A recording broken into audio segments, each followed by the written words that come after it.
Hello and good evening everyone, this is your mentor friend Aqib Siddiqui. आज हम लोग पढ़ने जा रहे हैं नीट 2021 के लिए क्लास 12 फिजिक्स का most important topic, that is your semiconductors. तो आप लोग हेडिंग डाल लीजिए और हम लोग स्टार्ट करते हैं।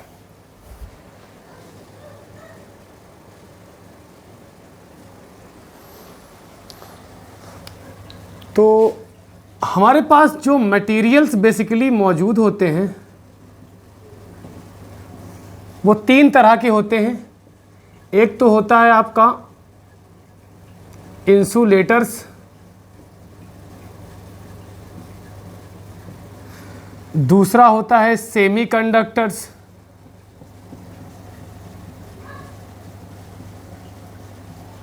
और तीसरा होता है आपका कंडक्टर्स। तीन तरह के मटेरियल्स के बारे में आज हम लोग एनालिसिस करेंगे, जिसमें सबसे ज़्यादा एनालिसिस किसकी होगी? सेमीकंडक्टर्स की। अब देखिए, इंसुलेटर्स के बारे में हम लोग जनरली इतना जानते हैं कि इंसुलेटर्स आर दो substances which do not allows the flow of electric current through them. Insulators वो सब्सटेंसेज होते हैं जो अपने थ्रू इलेक्ट्रिक करंट को पास नहीं होने देते। फिर बात आती है सेमीकंडक्टर्स की, मतलब इंसुलेटर्स की कंडक्टिविटी ऑलमोस्ट ज़ीरो होती है। इनकी कंडक्टिविटी होती है 10⁻⁻14 के रेंज में। इनकी थोड़ा सा कम होती है, थोड़ा सा ज़्यादा होती है। ठीक है, कंडक्टिविटी की बात हो रही है। Semiconductors are better in comparison to insulators. फिर आते हैं कंडक्टर्स, इनकी कंडक्टिविटी बहुत अच्छी होती है। तो इन्हीं की कंडक्टिविटी से रिलेटेड और एनर्जी बैंड से रिलेटेड, बैंड गैप से रिलेटेड आज हम लोग बात करने जा रहे हैं। तो देखिए, हमारे पास एनर्जी बैंड जो होते हैं, एनर्जी बैंड्स दो तरह के होते हैं। एक होता है कंडक्शन बैंड,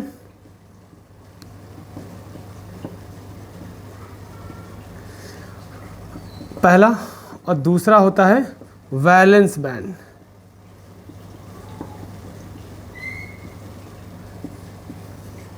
एक आपका कंडक्शन बैंड और दूसरा होता है आपका वैलेंस बैंड। ठीक है, अगर किसी भी मटेरियल को अपने थ्रू करंट को कंडक्ट कराना है तो क्या होता है कि that material should be supplied that much amount of energy so that the electron from valence band may be able to cross the energy gap between conduction band and valence band. इसको हिंदी में समझते हैं, Indian language में, कि कोई भी material अगर current को कंडक्ट कराना चाहता है, मतलब कोई भी इंसान अगर चाहता है कि भाई इस मटेरियल में करंट का फ्लो पॉसिबल हो, तो क्या करते हैं, उस मटेरियल को उतनी एनर्जी होनी चाहिए उसके पास कि उसके जो इलेक्ट्रॉन्स वैलेंस बैंड में है वो कंडक्शन बैंड में जंप करके जा सकें। मतलब ये जो होता है दोनों के बीच का, this is called as delta E and it is also known as energy gap.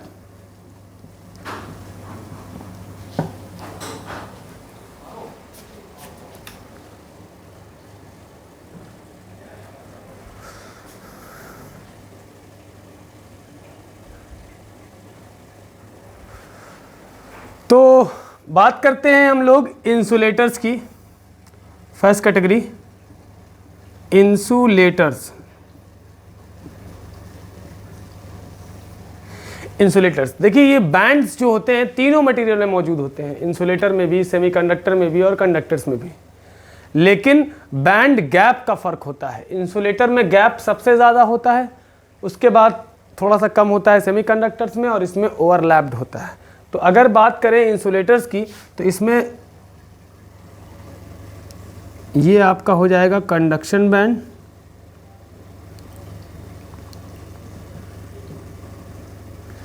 और इसके नीचे आपका हो जाएगा वैलेंस बैंड।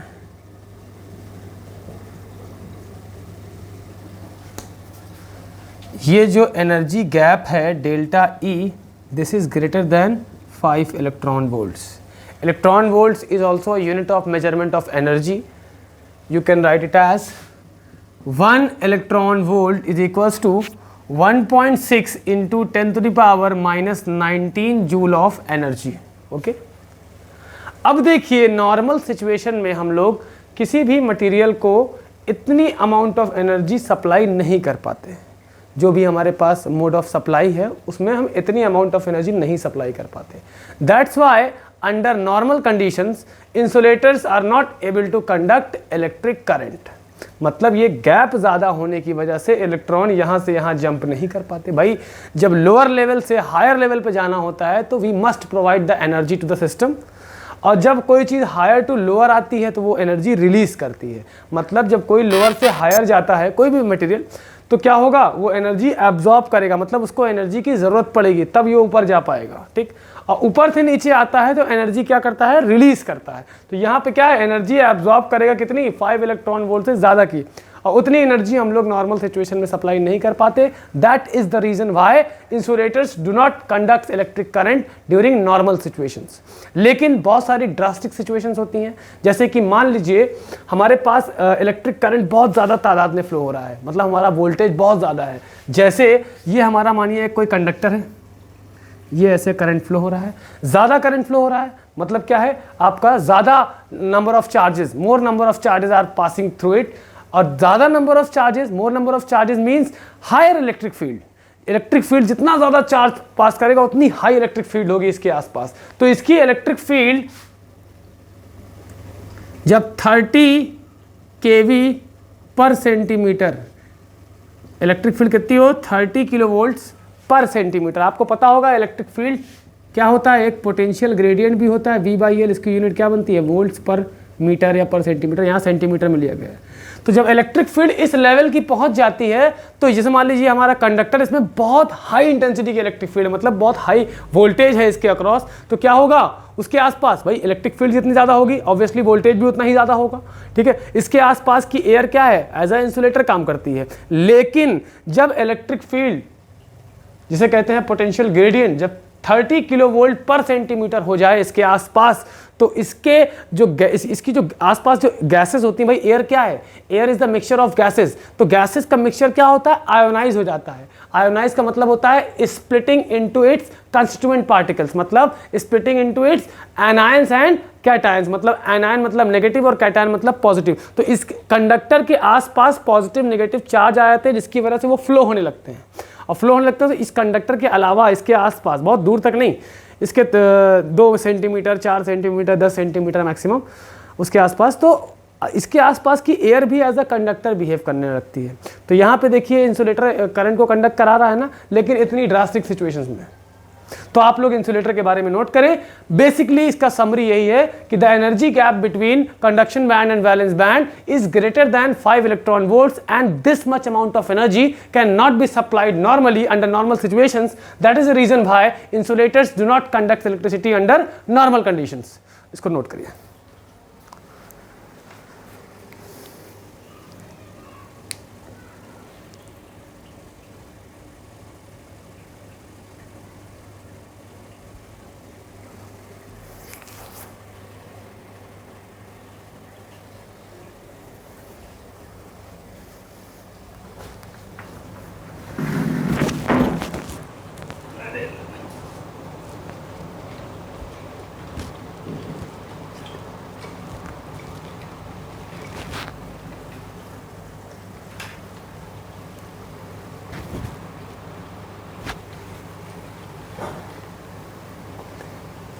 उसको बोल दी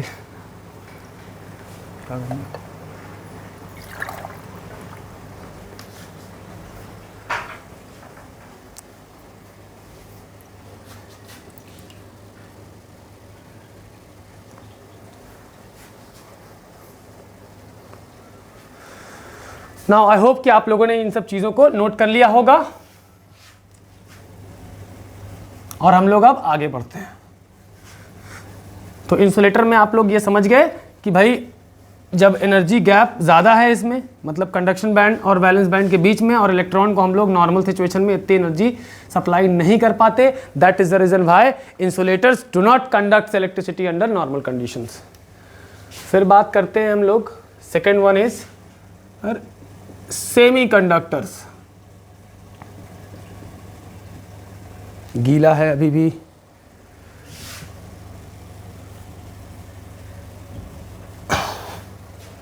सेमी कंडक्टर्स।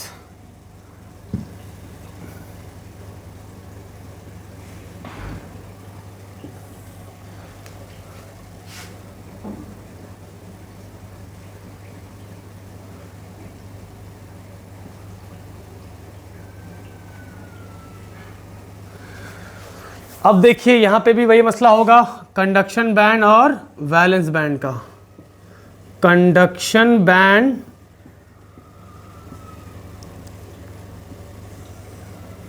और वैलेंस बैंड का।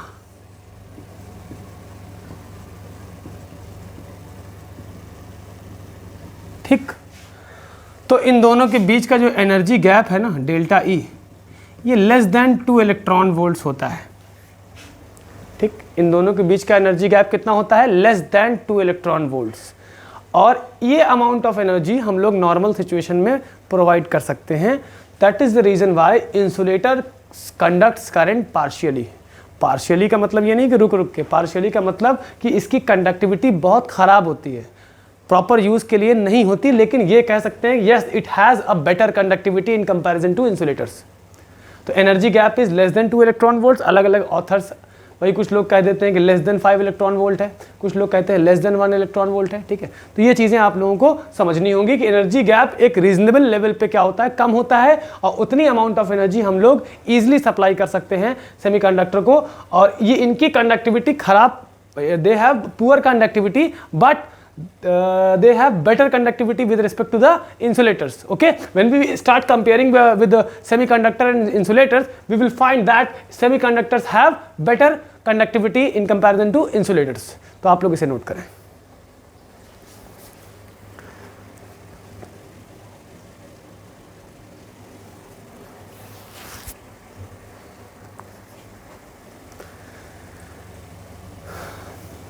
ठीक, इसके एग्जाम्पल्स हैं आपके जर्मेनियम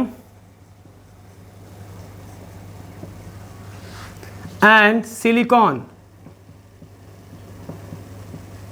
दो इसके एग्जाम्पल्स होते हैं। ठीक है, now next one, third one, this is your conductors.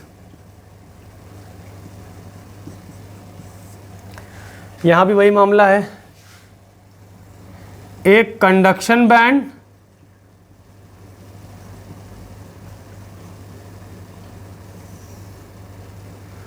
और एक आपका वैलेंस बैंड।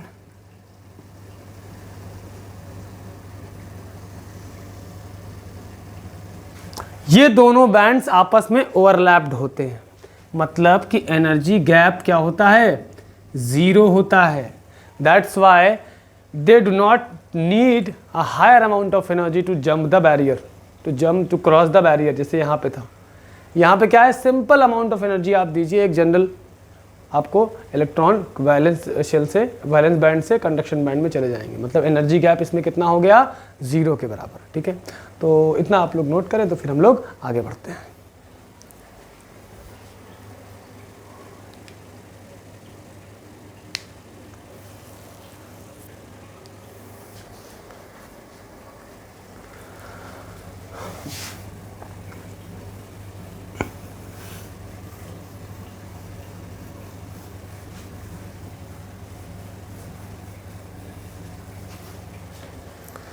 अब देखिए भाई, प्योर सेमीकंडक्टर की जो कंडक्टिविटी होती है, मतलब कि pure semiconductor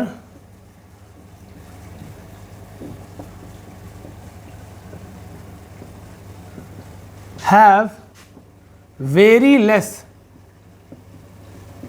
conductivity which is of no use, which is worthless, तो किसी काम की नहीं होती। ठीक, but on adding impurities there is a drastic change in their conductivity। मतलब ये कि प्योर सेमीकंडक्टर की जो कंडक्टिविटी होती है वो किसी मतलब की नहीं होती है, होती है, बेटर होती है इन कंपैरिजन टू इंसुलेटर, लेकिन वो किसी काम की नहीं होती। लेकिन देखा ये गया कि कुछ इम्प्योरिटीज़ ऐड करने के बाद सेमीकंडक्टर की कंडक्टिविटी में गज़ब का चेंज आता है, एक गैप आता है, मतलब काफ़ी अच्छा चेंज आता है। ठीक है, जो कि हमारे लिए उसकी कंडक्टिविटी बहुत अच्छी होती है। ठीक है। तो अब हम लोग बात करेंगे दो तरह की चीज़ों के बारे में बात करेंगे। सेमी कंडक्टर्स, एक होता है आपका इंट्रिंसिक सेमीकंडक्टर और एक होता है आपका एक्सट्रिंसिक। एक इंट्रिंसिक सेमीकंडक्टर्स, एक होता है एक्सट्रिंसिक सेमीकंडक्टर्स।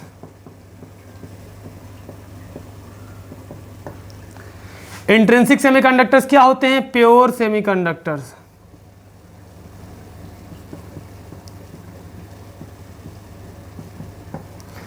प्योर में क्या होते हैं आपके? Germanium and silicon etcetera, germanium and silicon etcetera, ठीक है। इम्प्योर में ये एक्सटेंसिव क्या होते हैं? इम्प्योर होते हैं, इम्प्योर और डोप्ड।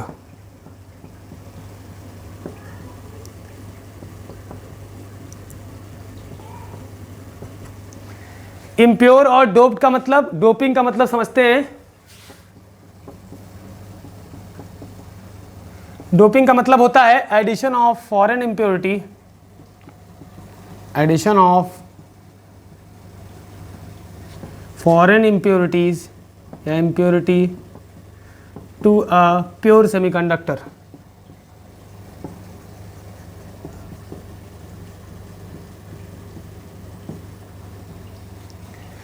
फॉरेन इम्प्योरिटी का मतलब यहाँ पे फॉरेन से मंगा के नहीं डालना है मतलब है कि फॉरेन इम्प्योरिटी का मतलब एनी इम्प्योरिटी। इम्प्योरिटी है क्या भाई? Anything other than the pure material, ठीक है।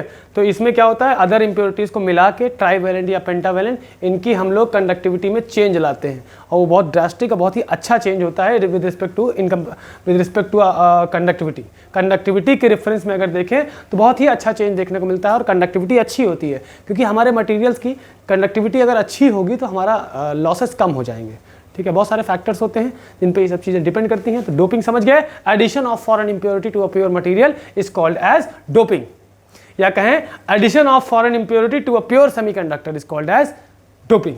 इतना आप लोग नोट करें तो फिर हम लोग आगे बढ़ते हैं।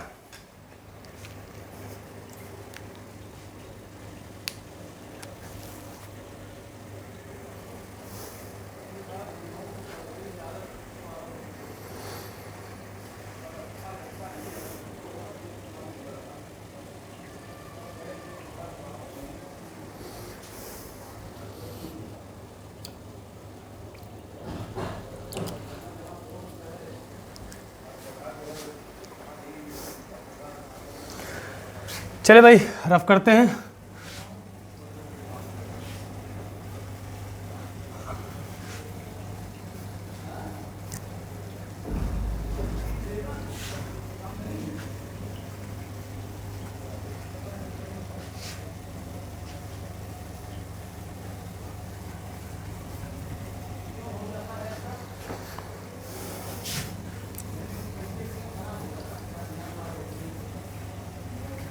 अब हम लोग पढ़ेंगे, देखिए हमारे पास both the germanium,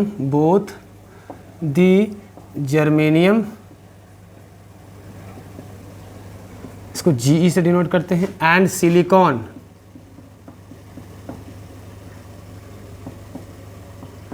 are tetravalent, that is 4 valency is 4। उनकी वैलेंसी कितनी होती है? 4 होती है। देखिए डोपिंग दो तरह से होती है, एक एडिंग ट्राईवैलेंट इंप्योरिटी,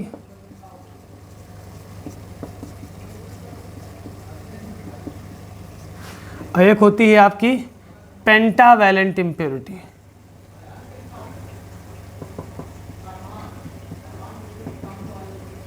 एक होती है पेंटावैलेंट इंप्योरिटी। याद रखिए यहाँ पे प्रोटॉन्स को होल कहा जाएगा। यहाँ पे जो प्रोटॉन्स होंगे आपके उनको क्या कहा जाएगा? होल्स, ठीक।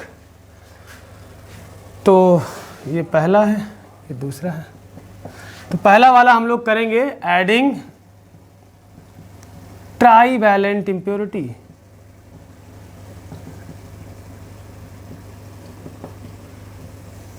टू अ प्योर जर्मेनियम या सिलिकॉन। तो हम लोग जर्मेनियम ले लेते हैं, कोई भी एक ले सकते हैं। मान लीजिए ये हमारा जर्मेनियम है, एक सिंगल एटम की बात कर रहे हैं भाई। नंबर ऑफ इलेक्ट्रॉन बराबर नंबर ऑफ प्रोटॉन्स होते हैं। तो क्या करेंगे भाई, यहाँ पे मान लो ये हमारे होल्स बने हुए हैं, 4 वैलेंसी है यहाँ पे, ठीक। 4 वैलेंसी है और हमने एक ट्राईवैलेंट चीज़ यहाँ पे मिक्स करी, तो क्या होगा नेक्स्ट देखते हैं भाई। जर्मेनियम आपका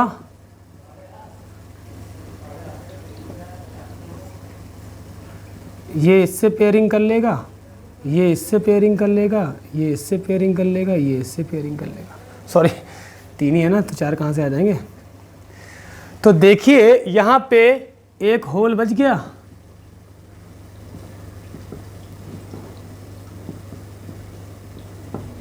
है ना। 3 इलेक्ट्रॉन ने जाके होल से कॉम्बिनेशन कर लिया, रिकम्बाइन होके डिफ्यूज हो गए। यहाँ पे क्या होगा, एक होल बच रहा है, क्योंकि 3 ही आए थे, ये खुद टेट्रावैलेंट है। तो क्या होगा, ये इस तरह से मतलब बिलियंस ट्रिलियंस में जर्मेनियम एटम्स होंगे, सबके साथ यही हो रहा होगा। तो इस केस में क्या होगा भाई, होल्स मतलब कि protons will be majority carriers, मतलब जो भी हमें करंट मिलेगा वहाँ पे मेजर रोल किनका होगा, प्रोटॉन्स का, क्योंकि वो ज़्यादा अमाउंट में है। तो चलिए देखते हैं यहाँ पे क्या लिखते हैं। प्रोटॉन्स, जिसे हम लोग होल्स भी कहते हैं, will be majority carriers, majority and electrons will be minority carriers. Electron हमारे मेजॉरिटी कैरियर्स होंगे, प्रोटॉन्स या होल्स हमारे क्या होंगे, सॉरी क्या बोल रहा हूँ, यहाँ पे प्रोटॉन्स जिन्हें हम लोग होल्स भी कहते हैं will be majority carriers and electrons will be minority carriers. ये क्वेश्चन अक्सर पूछा जाता है नीट में, ठीक है। The semiconductor form, the semiconductor thus formed will be called as p-type semiconductors। तो ये चीज आप लोगों को समझ में आ रही होगी, क्योंकि यहाँ प्रोटॉन बच रहा है एक्स्ट्रा। प्रोटॉन्स क्या है, मेजॉरिटी में है, ठीक है भाई। एक जर्मेनियम में प्रोटॉन बच रहा है, इस तरह से बिलियन ट्रिलियंस में जर्मेनियम एटम्स होंगे, सब में प्रोटॉन क्या होगा, एक्स्ट्रा होगा, क्योंकि वो इलेक्ट्रॉन से फिल नहीं हो पा रहा है, सब जगह एक्स्ट्रा होगा। तो इलेक्ट्रॉन्स बहुत कम होंगे इन कंपैरिजन टू प्रोटॉन, मतलब proton will be majority carriers and electrons will be minority carriers. तो इतना आप लोग नोट कर लें।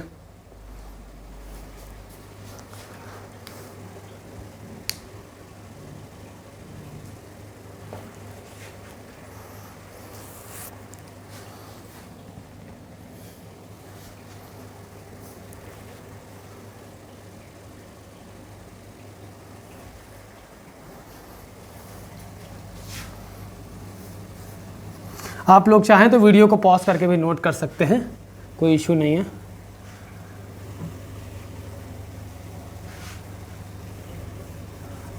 तो ट्राईवैलेंट इंप्योरिटी ऐड करने से क्या हुआ, होल्स मेजॉरिटी कैरियर्स हो गए और इलेक्ट्रॉन्स क्या हो गए, माइनॉरिटी कैरियर्स। और जो सेमीकंडक्टर बना वो क्या बना आपका, पी टाइप सेमीकंडक्टर। फिर हम लोग नेक्स्ट पढ़ते हैं, second one is adding pentavalent impurity.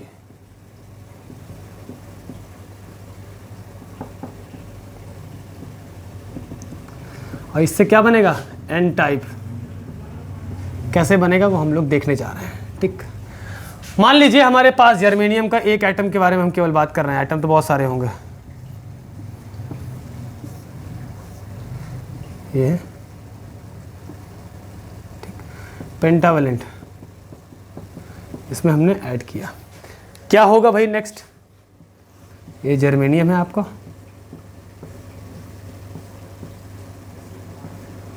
Holes electron, holes electron, holes electron, hole electron, एक इलेक्ट्रॉन बच गया, मतलब रिमेनिंग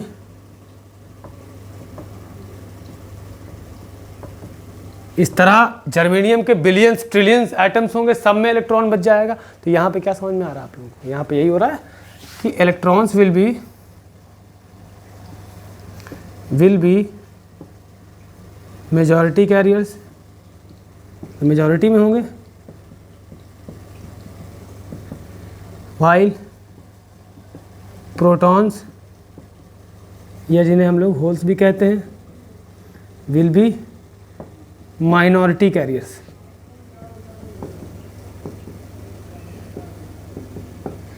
और द सेमीकंडक्टर